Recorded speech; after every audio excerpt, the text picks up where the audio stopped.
시를 잊은 그대에게. 정재찬. 공대생의 가슴을 울린 시 강의. 정재찬. 서울대학교 국어교육과 및 동대학원 국어국문학과와 국어교육과를 졸업했다.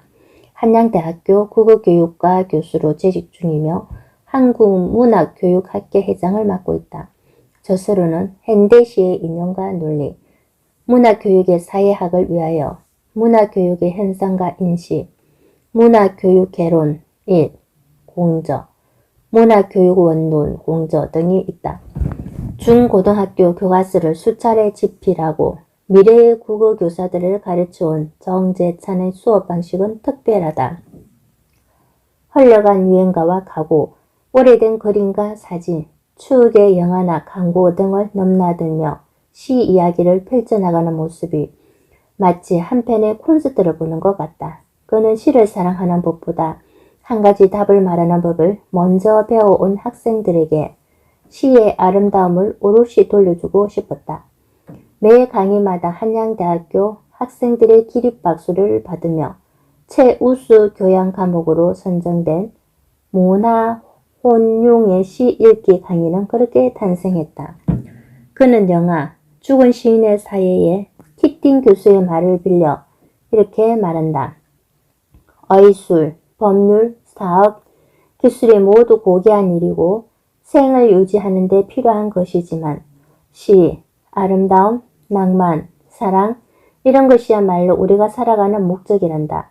오늘도 그는 키팅 교수가 되기를 꿈꾸며 시를 읽는다. 머릿말. 영화 죽은 시인의 사회에서 키팅 선생은 말합니다.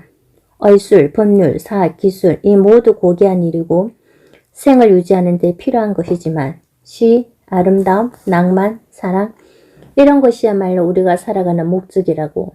듣기엔 꽤 멋진 말이었지만 아등바등 살아도 모자란 판에 말이 그렇다는 거지 하면서 잊고 지냈을 겁니다.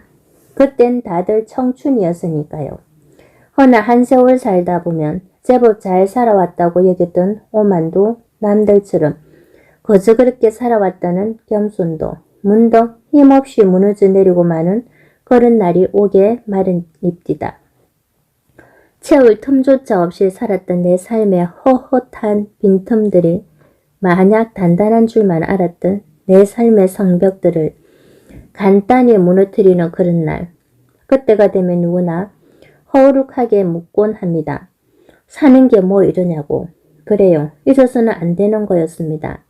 잊을 수 없는 것은 어차피 잊혀지지가 않는 법.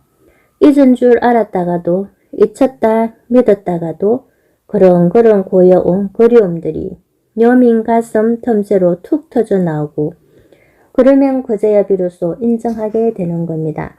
시와 아름다움과 낭만과 사랑이 우리가 살아가는 이유여야 한다는 것을 깨닫는 것만으로는 충분하지 않습니다.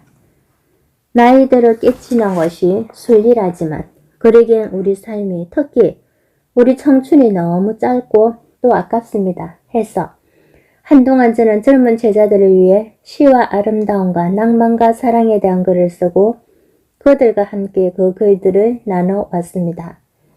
그들은 의학, 법학, 경영학, 공학 등을 전공하는 대부분 이미 시를 잊은 젊은이, 아니 시를 사랑하는 법을 아예 배워보지도 못한 젊은이, 그리하여 시를 읽고 즐길 권리마저 빼앗긴 젊은이들이었습니다.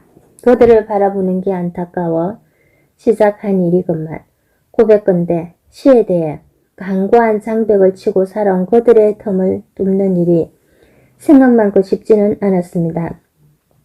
인스턴트에 길들여진 그들에게 시의 깊은 맛을 전하기 위해서는 새로운 레시피가 필요했습니다. 가요와 가구, 그림과 사진, 영화와 광고 등 다양한 재료와 스토리에 시를 버무린 일종의 퓨전 음식이라 할까. 그것을 어떤 날은 살짝 추억에 담갔다가 또 어느 날은 역사와 철학에 깃들여 음미해 보도록 하는 거였습니다. 그러다 보니 말입니다. 시를 잊은 그들 사이에 즐거움과 감동을 느끼는 눈빛들이 퍼져나가기 시작했습니다. 울고 웃고 박수치는 사이 시가 그들에게 찾아오고 다시 시를 찾아가는 젊은이들이 늘어가는 것이었습니다. 아름다움과 낭만과 사랑을 즐기기 힘든 세대라고들 하지만 우리 청춘들은 역시 건강했습니다. 시를 바탕으로 한 자신만의 문화적 레시피를 글로 써내라는 절망적인 기말 과제마저 그들은 희망으로 바꿔버렸답니다. 그들의 글을 읽는 내내 내가 복되고 내가 은혜로웠으니 정령고 스승은 내가 아니라 그들이었던 겁니다. 그 기쁨과 기대가 그들과 함께한 글들을 추리고 모으게 했습니다.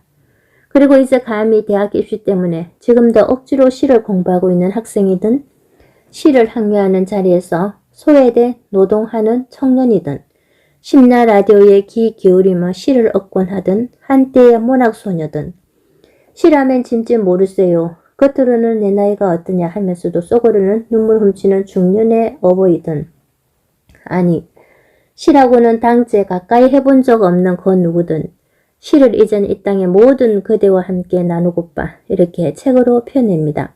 부디 편한 마음으로 즐겨주시기 바랄 뿐입니다. 한편으로는 뿌듯하고 설레면서도 여기 담긴 글들을 강의실 넘어 세상 속으로 떠나보내는 일이 실은 여전히 떨리고 망설여집니다. 인물항의 대중화라는 아름다운 명분이 있긴 하지만 시 읽기의 즐거움이 시를 온전히 시답게 전하는 일보다 중요할 수는 없기 때문에 그렇습니다. 하지만 아무리 생각해봐도 그보다 훨씬 더 중요한 것은 벌써 몇 번째인지 모를 이 서문을 또 써야 하는 곤욕에서 지금 당장 벗어나는 겁니다. 그래도 행복하게 지칠 수 있게 해주어 참으로 감사하다는 말씀. 이 땅의 시인과 나의 제자들 그리고 휴머니스트 출판 관계자 여러분에게 전하며 그럼 이만 그가 못다한 아름다움과 낭만과 사랑을 찾아 떠나렵니다. 2015년 6월 한양에서 정재찬.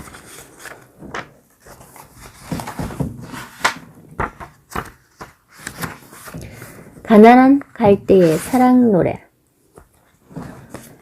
가난한 갈대의 사랑 노래는 지상에서는 결코 들을 수 없는 천상의 노래인가? 어떻게 사랑이 변하니? 내 어릴 적 아버지가 거나하게 제 집으로 돌아오시며 즐겨 부르신 대중가요 가운데 가수 박일남이 부른 갈대의 순정이란 노래가 있었다. 그때만 해도 몰랐다. 내가 어른이 되어 이 노래를 부르게 될 줄은. 사나이 우는 마음을 그 누가 아랴. 바람에 흔들리는 갈대의 순정.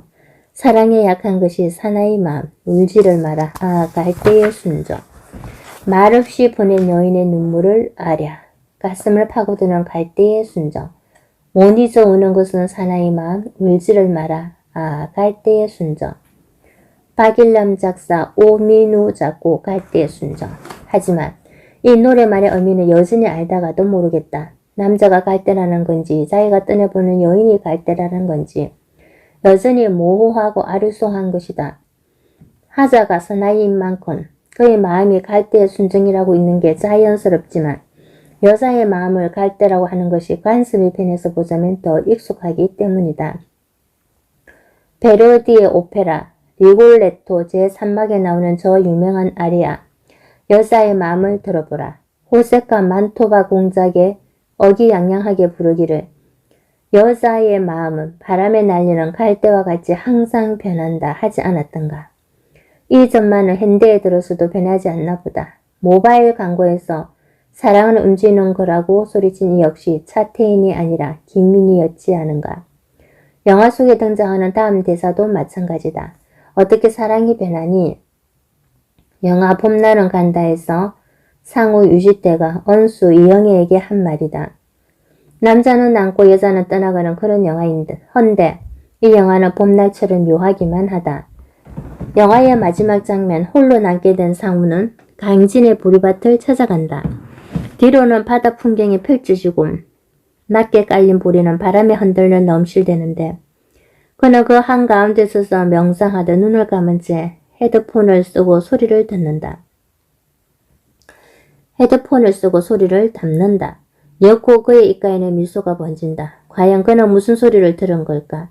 바람이 흔들리는 보리 소리, 보리를 서걱대게 하는 바람소리, 그것을 통해 그가 들은 것은 무엇이었기에 겉으로 진지하던 그를 겉으로 미소짓게 만든 것일까? 영화가 끝나고 자막이 오를 때까지 아니 영화를 보고 돌아와서도 한참 동안은 영화 속 보리밭을 갈대밭으로 나는 기억하며 지냈다. 왜 그랬을까?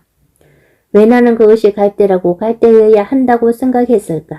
다음 시를 조용히 소리내어 읽어보라. 언제부턴가 갈대는 속으로 조용히 울고 있었다. 그는 어느 밤이었을 것이다. 갈대는 그의 온몸이 흔들리고 있는 것을 알았다. 바람도 달빛도 아닌 것. 갈대는 저를 흔드는 것이 제 조용한 울음인 것을 까맣게 몰랐다. 산다는 것은 속으로 이렇게 조용히 울고 있는 것이란 것은 그는 몰랐다. 신경린 갈대. 갈대가 온다. 그것도 소리내서가 아니라 나직이 흐느껴 온다. 흐느껴 울어본 사람은 누구나 다 알겠지만 흐느껴 울다 보면 정말이지 자신의 의지와 무관하게 몸이 흔들린다. 차라리 통곡을 하면 당장은 몹시 흔들려도 곧 평온이 찾아오련만 흐느낌은 그런 종류와는 거리가 멀다. 갈대의 울음은 어느 날 갑자기 찾아오는 폭풍 같은 통곡이 아니라 벌판에 나부끼는 바람처럼 흐느낌의 형태로 지속된다. 이때 조용한 울음은 남이 알아차리지 못할 만큼 조용한 정도가 아니라 때로는 너무 조용해서 자기 자신도 자기가 울고 있다는 사실을 눈치채지 못할 정도로 조용한 울음이다. 실제로 우리는 삶이 비애라는 사실을 자주 잊고 산다. 그러나 어느 밤이 찾아오면 비로소 고요한 침잠과 성찰의 시간이 오면 그때야 깨닫게 된다. 산다는 것은 슬픈 것이다. 힘든 것이다. 허무한 것이다. 시인의 통찰은 여기서 한 걸음 더 나아간다. 곧 인간의 유약함과 비애는 저 바람과 같은 시련 때문도 아니고 달빛처럼 하늘 높이 밝은 그 무엇을 지향하다가 얻게 되는 것도 아니라고. 바람에 따라 흔들리는 것도 달빛을 쫓아 흔들리는 것도 아니요. 외적인 것과는 무관하게 오로지 내면의 슬픔으로 인해 온몸이 흔들릴 따름이라고 시인은 말하고 있는 것이다. 이쯤 되면 제 울음에 겨워 제가 다시 우는 꼴이니 그것은 숙명적이고 너무나 근원적인 것이어서 우리는 도무지 슬픔으로부터 벗어날 길이 없는 셈이 된다. 물론 이것은 허무주의에 가깝다. 그러나 역설적으로 여기에 인간의 위대함이 있다. 자신을 성찰할 줄 모른다면 비애도 없다. 인간 존재의 모순과 그에 따른 불안, 자신이 인간이라는 이유로 흔들리는 존재일 수밖에 없다는 것을 인정하게 될 때 인간은 더욱 성숙해질 수 있다. 이 시가 허무와 비애로만 끝나는 것 같지 않은 이유, 이 시를 읽고 나서 잠시만 눈을 감고 음미하노라면 은근히 고개가 끄덕여지며 미소가 번지는 이유가 거기에 있다. 그는 몰랐다라는 표현은 결국 이제는 안다란 뜻이 되기 때문이다. 허무를 모르는 것도 제대로 된 인생은 아니지만 허무에 일방적으로 패배하는 것 역시 아직은 성숙에 도달한 인생이라고 보기 어렵다. 그러나 그 무엇보다도 내가 이 시에 경탄에 맞이하는 것은 이 시가 거둔 미학적 성취에 있다. 정말 이 시는 조용하다. 그 조용하게 노래하는 품이야말로 조용히 우는 갈대를 닮았다. 이 시를 읽고 나서 왠지 모르게 가슴을 파고드는 느낌이 있다면 그것을 나직이 흐느낄 때 가슴팍에서 느껴지는 그것과 비교해보라. 그렇게 본다면 진정 시인이 주목하고 있는 것은 갈대의 흔들림, 그 외양에 있는 것이 아니라 그 흐느끼는 듯한 소리와 느낌에 있는 것이 아닐까. 사위가 적막할 때 우리는 비로소 소리를 듣는다.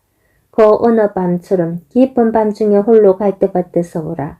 흐느껴 오는 듯한 피리 소리가 들려오지 않을까. 아닌 게 아니라 그리스 신화를 보면 요정 시링커스가 자신을 사랑한 목신 그러나 흉측한 모습에 반인반수 신인 판에 쫓기다 갈대로 변신하는 장면이 나온다. 결국 판은 이 갈대를 꺾어 피리를 만들어 불며 시링커스를 그리워하지 않았던가. 오늘날의 팸플루트란 악기의 이름이 거기서 영원하거니와 이 시를 낭독할 적에 나지막이 울려 퍼지는 팸플루트 연주곡을 배경음악으로 삼아보는 것도 썩 괜찮은 선택이라. 이제 다시 봄날은 간다로 돌아가보자. 어쩌면 상우는 판이었는지 모른다. 사랑이 어떻게 변할 수 있느냐는 상우의 믿음은 이 시대 우리의 눈에는 순진하다 못해 어수룩해 보인다. 그것은 유화적이다. 그런 생각은 이 사랑의 이상이 아니라 신화에 가깝다.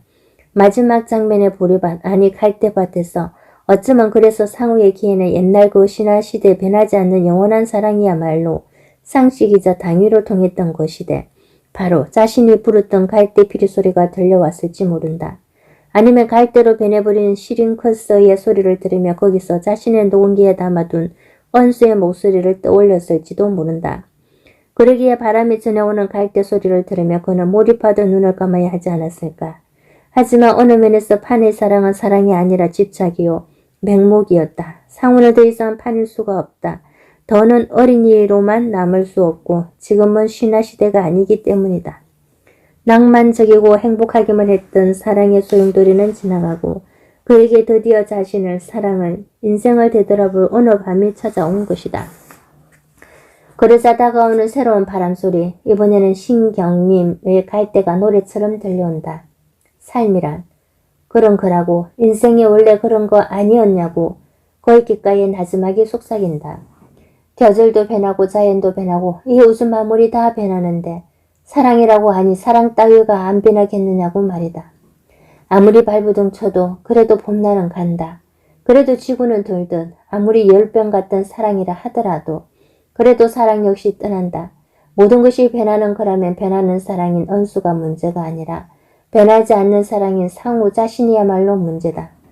그러나 그전에는 까맣게 몰랐던 것, 그런 점에서 이 영화는 상우의 성장 영화로 읽어도 무방하다. 상우를 흔드는 것은 언수나 언수 같은 여자도 아니 여자의 갈대 같은 마음도 아닐 뿐더러 재력이나 권력도 가정 환경도 시대 배경도 아니었다. 그 자신이었다. 인생과 운명의 법칙이었다. 잔인할 정도로 엄정한 이 자인의 법칙. 그 이치를 체화하고 깨닫는 것은 비록 처절하고 험하지만 그것을 성인하고 나서야 비로소 성숙과 간용이 찾아온다. 슬픔을 알아야 슬픔을 받아들일 수 있다. 이별의 순리를 알아야 이별을 받아들일 수 있다. 이 경우 언수와의 만남만이 아니라 그녀의 떠남조차 감사할 수 있게 된다. 그것은 상우가 치매에 걸린 할머니를 통해 배운 것이기도 하다. 그것을 이제 갈대와 바람소리에서 듣는다. 그러자 상우에게 미소가 찾아온다. 그러고 보면 갈대의 순정을 놓고 갈대가 여자냐 남자냐 따위로 따지는 일이란 대저 부질없는 짓이 되고 만다. 자연과 운명의 법칙에 남녀가 따로 있을 리 없기 때문이다. 그에 따르면 갈대처럼 흔들리는 것이 갈대에게는 순정이 된다. 바람에 흔들리는 것이 갈대의 운명이라면 바람에 저항하지 않는 것, 다시 말해 흐르는 바람 따라 이리 변하고 저리 변하는 것이야말로 변절이 아니라 순정이 아닐런가. 떠나는 여의 말없이 떠나보내는 것은 사랑이 변질되어서가 아니라 그것이 순정이기 때문이라는 것. 이 역설이 갈대의 순정이라는 모순 어법을 낳은 것이 아닐까. 인간은 모순적인 존재다. 남녀노소 가릴 것 없이 인간은 도대체가 나약하기 짝이 없는 갈대지만 그와 동시에 생각하는 갈대인 탓이다. 그래서 인간은 위대하고 동시에 비참함에 그 역도 참이다. 그런 의미에서 보면 신경님의 갈대를 읽고 가슴 한편이 콩해지는 것도 인간적인 진실이요. 그 비애를 넉넉히 받아들이며 관조하게 되는 것 역시 아름다운 모습인 것이다. 인간다운 모습일 것이다. 이 중에 어느 하나만 받아들이는 것은 이 시를 충분히 감상한 것이라고 보기 힘들다. 뒤집어 말해 그중 어느 하나만이 이 시의 주제라면 이 시는 그다지 명시의 반열에 들어설 수 없었을 것이다. 그랬더라면 이 시는 인생은 슬픔의 연속이라는 식의 감상적인 시가 되었거나 시련을 극복하고 슬픔을 성화하라는 투의 교훈적인 시가 되어버리고 말았을 것이기 때문이다. 이 시를 살린 것은 여러분 읽을수록 느껴지는 그 모순 사이의 미묘한 울림과 여운이라 해도 지나치지 않다. 가난과 사랑은 숨길 수 없다. 갈대는 그래도 지나치게 운명, 수능적이지 않냐는 비판으로부터 자유롭기 힘들다. 인간의 슬픔이나 불행, 아픔 따위가 바람과 달빛꽃, 환경과 무관하다는 것은 지나치게 인간을 실존적으로만 바라보는 것이기 때문이다. 그랬을까? 신경님은 이 갈대라는 시로 등단한 이후 10여 년을 절필하고 살았다. 그 오랜 침묵 끝 그는 처녀시집 농무 1973년을 발표하면서 농민과 민중의 애환, 가난하고 억압받는 자의 삶은 사실적이면서도 서정적으로 그려내는 독자적인 시 세계를 지속적으로 펼치게 된다. 다음 시를 보라. 가난하다고 해서 외로움을 모르겠는가. 너와 헤어져 돌아오는 눈 쌓인 골목길에 새파랗게 달빛이 쏟아지는데 가난하다고 해서 두려움이 없겠는가. 두 점을 치는 소리, 방범대원의 호각 소리, 메밀묵 사료 소리에 눈을 뜨면 멀리 육적한 기계 굴러가는 소리. 가난하다고 해서 그리움을 버렸겠는가. 어머님 보고 싶소 수없이 대내어 보지만 집 뒤 감나무에 까치밥으로 하나 남았을 새빨간 감바람 소리도 그려보지만 가난하다고 해서 사랑을 모르겠는가. 내 볼에 와닿던 내 입술이 떠금 사랑한다고 속삭이던 내 숨결 돌아서선 내 덩 뒤에 터지던 내 울음. 가난하다고 해서 왜 모르겠는가. 가난하기 때문에 이 모든 것들을 버려야 한다는 것을 신경님 가난한 사랑 노래 이웃의 한 젊은이를 위하여. 이 시는 이념성에만 과도하게 기우는 경향이 있던 당대의 민중시와는 확연히 차별되는 시였다. 목소리만 높다고 힘 있는 시가 아니다. 이 시는 현실에 대응할 때 서정성이 어떻게 힘을 발휘할 수 있는지 여실히 보여준 명시로 손꼽혀왔다. 그러기에 1970년에서 1980년대의 민중시는 물론 1960년대 김수영 같은 시인의 참여시조차도 교과서에 소개될 수 없던 것이들. 보란듯이 이 시가 중학교 국정교과서에 실리게 되었을 때 중학생이 읽기에 무리가 아닐까 하는 염려는 있었지만 나로서는 적잖은 감격과 흥분을 느낄 수밖에 없었다. 그러나 정작 이 시가 실린 교과서의 교사용 지도서를 볼 때 그리고 거기 실린 해설이 지금까지도 이 시를 다루는 그의 모든 참고서의 주류를 지배하고 있음을 목독하게 될 때마다 나는 얼굴이 화끈거린다. 그에 따르면 이 시의 주제는 따뜻한 인간의 혹은 인간적 진실의 따뜻함과 아름다움이라는 것이다. 정말 이 시의 주제가 노동자의 따뜻한 마음, 인간다운 삶에 포기하지만 마음만은 그리지 않다는 걸 노래한 것일까? 그를 양이면 신경님은 왜 갈대 이후 침묵하고 고뇌해야 했는가? 노동자의 눈물과 슬픔이 갈대의 그것과 다를 바 없이 그저 인간이면 누구나 실존적으로 겪는 그런 것이라면 노동자도 갈대처럼 바람을 원망하거나 달빛을 탓하지 말고 그저 자신이 처한 운명을 받아들이면 될 터인데 시인은 도대체 무엇하러 10년 세월을 절필해야 했는가 말이다. 이뿐 아니라 진실로 이 시의 주제가 따뜻한 인간애라면 이 시는 사뭇 부드럽고 따스한 어조로 낭송을 해야 할 듯. 나는 도저히 이 시를 그렇게 읽을 방도가 없다. 특히 점청적 고주의 이름 마지막 부분 가난하다고 해서 왜 모르겠는가 라는 대목은 울부짖듯이 읽지 않으면 안 된다고 생각한다. 그래서 강의 시간에 실제로 이 시 구절대에 욕설 하나를 슬쩍 붙여서 읽어 보이기도 한다. 아무리 봐도 이 시의 초점은 가난한 노동자의 따스한 마음에 닿는 것이 아니라 그로 하여금 단지 가난하다는 이유로 모든 것을 포기하게 만든 이 현실을 향한 것으로 보아야 옳기 때문이다. 즉, 이 시의 주제는 가난한 혹은 노동자로 하여금 인간적인 삶을 포기하게 만드는 우리 현실에 대한 분노와 자주라고 말하는 편이 애누리 없는 진실이라 할 것이다. 그런 면에서 이 시는 갈대의 세계와는 사뭇 다르다. 다소 거칠게 구분해 말하자면 갈대의 경우 가난의 책임은 가난한 이가 그 자신에게로 돌아가게 된다. 불평등도 하나의 운명일 따름이다. 그에 반해 가난한 사랑 노래는 우리에게 그 불평등의 기원이 결코 당연하거나 자연적인 것만은 아님을 그것은 사회적 기원을 지니고 있는 다시 말해 우리 사회가 노력하면 바로잡을 수도 있는 그런 것임을 적절하게 들려주는 셈이다. 물론 가난하지만 사랑하는 부부의 행복으로 엎은 김소운의 숲이 가난한 날의 행복이라든가 가난해야 한낱 남녀에 지나지 않는다라고 노래한 서정주의 시 무등을 보면가 진이는 위로의 힘을 부정하지 않는다. 그러나 과연 이 시의 화자에게 갈대와 가난한 날의 행복과 무등을 보며가 위로를 줄까 생각해보라. 이 시에서도 봄날은 간다에서처럼 한 남녀가 헤어진다. 그들이 왜 헤어지는지 자세한 내막은 알 길이 없지만 이 한편의 시 속에 담긴 그 스토리를 짐작할 수 있다. 그토록 뜨거운 입술과 그렇게 사랑한다고 속삭이던 그 숨결의 소유자가 어찌하여 덩 뒤에서 울음을 터뜨리게 되었는가에 대해서 말이다. 사랑이 변해서 헤어지는 것이 아니다. 사랑은 여전하다. 여전한 정도가 아니라 서로를 위해 헤어질 만큼 그들은 사랑한다. 헤어져야 할 만큼 가난하기 때문이다. 가난하기에 모든 것을 버려야 하는 것이다. 하지만 주의하라. 이 시에서 먼저 이별을 고하니는 여인이 아니라 청년이다. 가난한 그가 가난하다고 사랑을 모를 리 없는 그가 먼저 그녀에게 헤어지자 하는 것이다. 그녀도 가난한지 아닌지는 큰 상관이 없다. 어느 쪽이든 우리에게 미래가 없노라고. 이 사랑의 결말은 처음부터 이렇게 정해져 있었노라고. 그동안 버티고 버텨왔지만 이제 때가 왔노라고. 가난한 자기가 먼저 이를 악다물고 이별의 말을 건넨 것이다. 그러자 그녀는 뜨거운 입술로 가쁜 숨결로 사랑한다고 애절하게 그를 막아본다. 그러나 끝내 그는 돌아서야만 했다. 덩 뒤에서 터지던 그녀의 울음을 짐쩍 모른 척하며 묵은 발걸음에서 제게 옮겼을 것이다. 이 시는 그렇게 헤어져 돌아온 게 새파랗게 달빛이 쏟아지는 눈 쌓인 골목길에서 시작한 것이다. 떠난 건 청년이었고 떠나보내야 했던 것은 여인이었지만 어차피 떠나야 할 사람은 그녀였음을 그들도 그리고 우리도 안다.